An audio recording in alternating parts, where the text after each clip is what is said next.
Boss TV ವೀಕ್ಷಕರಿಗೆ ಮಂಜುನಾಥ್ ಭಟ್ ಗುರುಜಿ ಮಾಡುವ ನಮಸ್ಕಾರಗಳು. ಜುಲೈ ಮಾಸ ಭವಿಷ್ಯ ಧನುರಾಶಿ. ಧನುರಾಶಿ ಜನಿಸ್ತಕ್ಕಂಥ ವ್ಯಕ್ತಿಗಳಿಗೆ ವಿಶೇಷವಾಗಿರ್ತಕ್ಕಂತಹ ಶುಭ ಫಲಗಳು ಇದೆ. ಕಾರಣ ಈ ಒಂದು ಧನುರಾಶಿಗೆ ಧನುರಾಶಿಯಾಧಿಪತಿ ಚತುರ್ಥಾಧಿಪತಿ ಆಗಿರತಕ್ಕಂತಹ ಗುರು ಸಪ್ತಮದಲ್ಲಿ ಗೋಚರ ಆಗಿದೆ. ಹಾಗಾಗಿ ಈ ರಾಶಿಯವರಿಗೆ ಗುರುಬಲ ಇದೆ ಅಂತ ನಾವು ಹೇಳ್ತೀವಿ. ವಿವಾಹ ಆಗತಕ್ಕಂಥವರಿಗೆ ವಿವಾಹ ಆಗತಕ್ಕಂಥದ್ದು, ಸಂತಾನ ಆಗತಕ್ಕಂತಹ ಯೋಗ ಆಗದೆ ಇರತಕ್ಕಂಥವ್ರು ತುಂಬಾ ವರ್ಷದಿಂದ ಸಂತಾನ ಹೀನತೆ ಆಗಿದ್ದಿದ್ರೆ ಅವರಿಗೆ ಸಂತಾನ ಫಲಾಪೇಕ್ಷೆ ಇದ್ರೆ ಈಗ ಶುಭಫಲ ಅಂತ ನಾವು ಹೇಳ್ತೀವಿ. ವಿವಾಹ ಆಗದೆ ಕೆಲವು ಸಲ ಎಷ್ಟೋ ನಾವು ನೋಡ್ತಾ ಇರ್ತೀವಿ. 1 ವರ್ಷನೋ 2 ವರ್ಷನೋ 3 ವರ್ಷನೋ ಪ್ರಯತ್ನ ಮಾಡ್ತಾ ಇರ್ತೀವಿ, ವಿವಾಹವೇ ಆಗ್ತಾ ಇರಲ್ಲ. ವಿವಾಹ ಪ್ರತಿಬಂಧಕ ದೋಷಗಳು ಕೆಲವು ಇರ್ತದೆ. ಆವಾಗ ಗುರುಬಲ ಇದ್ರೂ ಕೂಡ ಮದುವೆ ಆಗೋದಿಲ್ಲ. ಯಾಕೆಂತ ವಿವಾಹ ಪ್ರತಿಬಂಧಕ ದೋಷ ಇದ್ದಾಗ, ಜಾತಕದಲ್ಲಿ ಕಳತ್ರ ದೋಷ ಇದ್ದಾಗ, ಆಮೇಲೆ ಸಪ್ತಮ ದೋಷ, ಅಷ್ಟಮ ದೋಷ, ಲಗ್ನ ದೋಷ, ಈ ತರಹಗಳ ದೋಷಗಳು ಜಾತಕದಲ್ಲಿದ್ದಾಗ ಏನಾಗುತ್ತೆ ಅಂದ್ರೆ ಗುರುಬಲ ಇದ್ರೂ ವಿವಾಹ ಆಗೋದಿಲ್ಲ. ಹಾಗಾಗಿ ನಿಮ್ಮ ಜಾತಕವನ್ನ ಪರಿಶೀಲನೆ ಮಾಡ್ಕೊಳ್ಳಿ. ಗುರುಬಲ ಇದ್ರೂ ಕೂಡ ಕೆಲವು ಸಮಯ ಸಂದರ್ಭದಲ್ಲಿ ವಿವಾಹ ಪ್ರತಿಬಂಧಕ ದೋಷ, ಕಳತ್ರ ದೋಷದಿಂದ ವಿವಾಹ ಮುಂದೂಡಲ್ಪಡ್ತದೆ. ಹಾಗಾಗಿ ಜಾಗ್ರತೆ. ವಿವಾಹಕ್ಕೆ ಸಂಬಂಧಪಟ್ಟಂತೆ ನೋಡಬೇಕು. ವಾಹನ ತೆಗೆದುಕೊಳ್ಳುವಂತ ಯೋಗ ಇದೆ. ಕಮರ್ಷಿಯಲ್ ಜಾಗ ತೆಗೆದುಕೊಳ್ಳುವಂತ ಯೋಗ ಇದೆ. ಮತ್ತೆ ವಿದ್ಯಾರ್ಥಿಗಳಿಗೆ, ಅಧ್ಯಾಪಕರಿಗೆ, ನ್ಯಾಯವಾದಿಗಳಿಗೆ, ವೈದ್ಯರಿಗೆ ಅವರಿಗೆಲ್ಲ ತುಂಬಾ ಶುಭ ಫಲಗಳು ಪ್ರಾಪ್ತಿಯಾಗತ್ತೆ. ಮತ್ತೆ ಉದ್ಯೋಗ ಮಾಡ್ತಕ್ಕಂಥವ್ರು, ವೃತ್ತಿ ಮಾಡ್ತಕ್ಕಂಥವ್ರಿಗೆ ಒಳ್ಳೆಯದಿದೆ. ಬಿಸ್ನೆಸ್ ಮಾಡ್ತಕ್ಕಂಥ ವ್ಯಕ್ತಿಗಳಿಗೂ ತುಂಬಾ ಚೆನ್ನಾಗಿ ಬಿಸ್ನೆಸ್ ಆಗ್ತಾ ಇದೆ. ಸರ್ಕಾರಿ ಉದ್ಯೋಗದಲ್ಲಿರ್ತಕ್ಕಂಥ ವ್ಯಕ್ತಿಗಳು ಯಾರು ಸರ್ಕಾರದಲ್ಲಿ ಮಟ್ಟದಲ್ಲಿ ಅಥವಾ ಸರ್ಕಾರದ ಕೆಲಸ ಮಾಡ್ತಕ್ಕಂಥವ್ರು, ಸರ್ಕಾರದಲ್ಲಿ ಜಾಬ್ ಮಾಡ್ತಕ್ಕಂಥ ನೌಕರಿಯಲ್ಲಿ ಕೆಲಸ ಮಾಡತಕ್ಕಂಥವ್ರಿಗೂ ಕೂಡ ಶುಭ ಫಲಗಳು ಪ್ರಾಪ್ತಿಯಾಗತ್ತೆ. ರಾಜಕೀಯ ವರ್ಗದಲ್ಲಿರೋರಿಗೂ ಕೂಡ ಶುಭ ಫಲಗಳು ಪ್ರಾಪ್ತಿಯಾಗತ್ತೆ. ಧನುರಾಶಿಯಲ್ಲಿ ಇರ್ತಕ್ಕಂಥ ರಾಜಕೀಯದ ಯಾವುದೇ ಗಣ್ಯಾತಿ ಗಣ್ಯ ವ್ಯಕ್ತಿಗಳಿದ್ರು ಕೂಡ ಅವರಿಗೆ ಒಳ್ಳೆಯ ಶುಭ ಫಲಗಳು. ಆರ್ಥಿಕ ಸಂಕಷ್ಟದಿಂದ ಪಾರಾಗ್ತಾರೆ, ವ್ಯವಹಾರಿಕ ಸಂಕಷ್ಟದಿಂದ ಪಾರಾಗ್ತದೆ.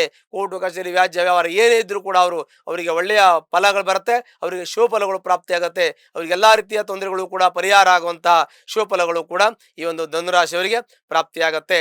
ಅಲ್ಲದೆ ಇನ್ನು ನ್ಯಾಯವಾದಿಗಳಿಗೆ, ವೈದ್ಯರಿಗೆ ಮತ್ತೆ ವಿದ್ಯಾರ್ಥಿಗಳು ಕೂಡ ಶುಭ ಫಲಗಳು ಪ್ರಾಪ್ತಿಯಾಗುತ್ತೆ. ಅದು ಕೂಡ ಒಳ್ಳೆಯದು. ಮನೆ ಕಟ್ಟುವ ಸ್ವಲ್ಪ ನೋಡ್ಕೊಂಡು ಮಾಡಬೇಕು. ಚತುರ್ಥ ಭಾವದಲ್ಲಿ ಅರ್ಧಾಷ್ಟಮ ಶನಿ ಅಂತ ನಾವು ಹೇಳ್ತೀವಿ. ಆ ಚತುರ್ಥ ಭಾವದಲ್ಲಿ ಶನಿ ಇರೋದ್ರಿಂದ ಕೆಲವು ನಿಮ್ಮ ಒಂದು ಮನೆ ಕಟ್ಟುವವರು ಜಾಗ್ರತೆ ವಹಿಸಬೇಕು. ಶಲ್ಯ ಶೋಧನೆ ಮಾಡಬೇಕು. ಮನೆಯ ಒಂದು ಕಟ್ಟುವಂತಹ ಜಾಗದಲ್ಲಿ ಏನಾದರೂ ದೋಷ ಇದೆಯಾ, ಆ ಭೂಮಿ ಒಳಗಡೆ ಅಸ್ಥಿ ಮತ್ತೆ ಚರ್ಮ, ಇದ್ದಿಲು, ಲೋಹ ಮತ್ತೆ ಆ ಥರದ್ದೇನಾದರೂ ಹುತ್ತ ಈ ಥರದ್ದೆಲ್ಲ ಇದ್ದಾಗ ಆ ಮನೆ ಕಟ್ಟುವಾಗ ನೆಮ್ಮದಿ ಹಾಳಾಗ್ತದೆ. ಹಾಗಾಗಿ ಶಲ್ಯ ಶೋಧನೆ ಮಾಡಬೇಕು. ನೀವು ಹೊಸದಾಗಿ ಜಾಗ ತಗೊಂಡು ಮನೆ ಕಟ್ಟುವಾಗ ಆ ಮನೆ ಜಾಗದಲ್ಲಿ ಭೂಮಿಯಲ್ಲಿ ಒಳಗಡೆ 100 ವರ್ಷಗಳಿಂದ ಯಾವ್ದಾದ್ರು ಪ್ರಾಣಿಗಳ ಕೊಂಬು, ಕೊಳಚು, ಅಸ್ಥಿ, ಚರ್ಮ, ಲೋಹ, ಇದ್ದಿಲು ಇದ್ಯಾವುದರೂ ಭೂಮಿ ಒಳಗಡೆ 2 ಅಡಿ 3 ಅಡಿ 4 ಅಡಿ ಒಳಗಡೆ ಇದ್ದಾಗ ನೀವು ಮನೆ ಕಟ್ಟರ ಮೇಲೆ ಮನೆ ಕಟ್ಟಿಬಿಟ್ರೆ ನಿಮಗೆ ನಿಮ್ಮ ಮನೆ ವಾಸ್ತು ಪ್ರಕಾರ ಮನೆ ಇದ್ರೂ ಕೂಡ ನಿಮ್ಮ ಮನೆಯಲ್ಲಿ ಶಾಂತಿ, ನೆಮ್ಮದಿ, ಆರೋಗ್ಯ ಇರೋದಿಲ್ಲ. ಹಾಗಾಗಿ ಮಕ್ಕಳ ವಿದ್ಯಾಭ್ಯಾಸಕ್ಕೂ ಕೂಡ ತೊಂದರೆ ಆಗುತ್ತೆ. ಅದಕ್ಕೆ ನೀವು ಧನುರಾಶಿಯವರು ಹೊಸದಾಗಿ ಜಾಗ ತಗೊಂಡು ಮನೆ ಕಟ್ಟುವವರು ಬಹಳ ಯೋಚನೆ ಮಾಡಿ ಪದ್ಧತಿ ಪ್ರಕಾರ ಶಾಸ್ತ್ರೋಕ್ತವಾಗಿ ಕಟ್ಟಿದ್ರೆ ಅಂತಕ್ಕೆ ಸಂಬಂಧಪಟ್ಟಂತೆ ನಿಮಗೆ ದೋಷಗಳು ನಿವಾರಣೆ ಹೊಂದಿ ಸುಖ ಶಾಂತಿ ಕೂಡ ದೊರಕತ್ತೆ. ಜೊತೆಗೆ ಮಕ್ಕಳ ವಿದ್ಯಾಭ್ಯಾಸ ಚೆನ್ನಾಗಿರುತ್ತೆ. ಮತ್ತೆ ಪ್ರಮೋಷನ್ ಸಿಗುವಂತ ಯೋಗ ಇದೆ ಕೆಲಸದಲ್ಲಿ.